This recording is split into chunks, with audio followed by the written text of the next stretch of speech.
Donc, si tu veux avoir plus de clarté et des datas qui sont fiables au niveau sales, je t'invite fortement à mettre ça en place.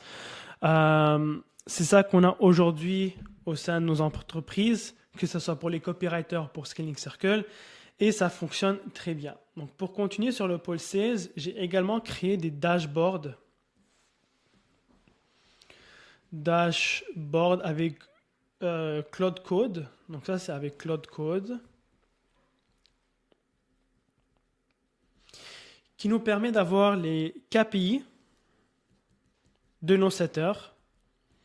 Donc on peut voir en gros le nombre de calls qu'ils ont appelés, le nombre de calls décrochés, le nombre de calls validés, le taux d'annulation, le show up rate par setter, le taux d'encaissé par setter et le nombre de closes par setter pour identifier des patterns et savoir quel setter performe le mieux.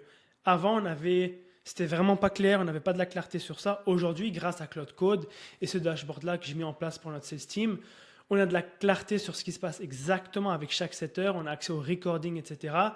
Et franchement, vous allez pouvoir prendre de meilleures décisions et mieux gérer votre sales team et aussi les aider à monter en compétences, etc. Donc, comme outil, on utilise Aircall pour les appels et par la suite, un mélange de iClosed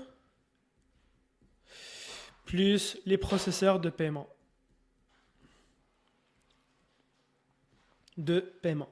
Ensuite, on a aussi un dashboard KPI pour les closers.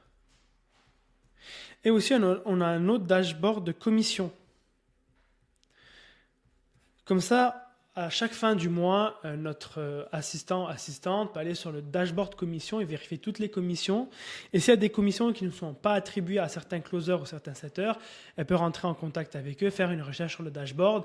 Et on a tout sous un dashboard. Donc, il y a les KPI des setters, il y a les KPI des closers, il y a aussi un dashboard commission.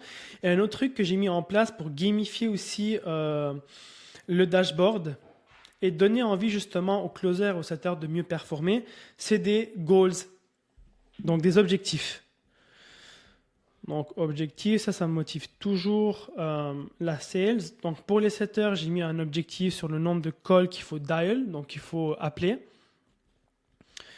Et pour les closers, j'ai mis un objectif sur l'encaissé par semaine.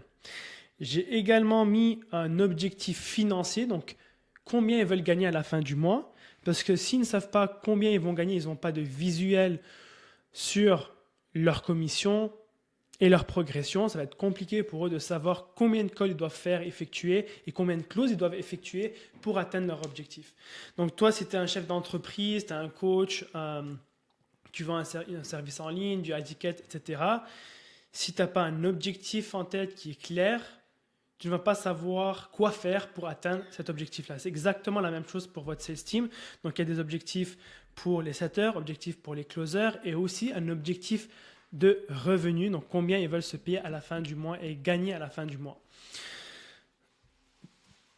Donc, ça, c'est pour la sales team. Ensuite, ce qu'on fait, niveau delivery pour nos clients Scaling Circle. Donc, delivery.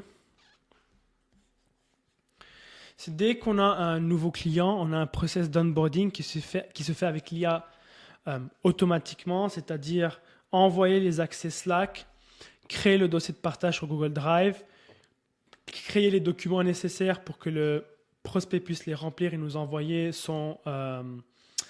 ses data et ses KPI.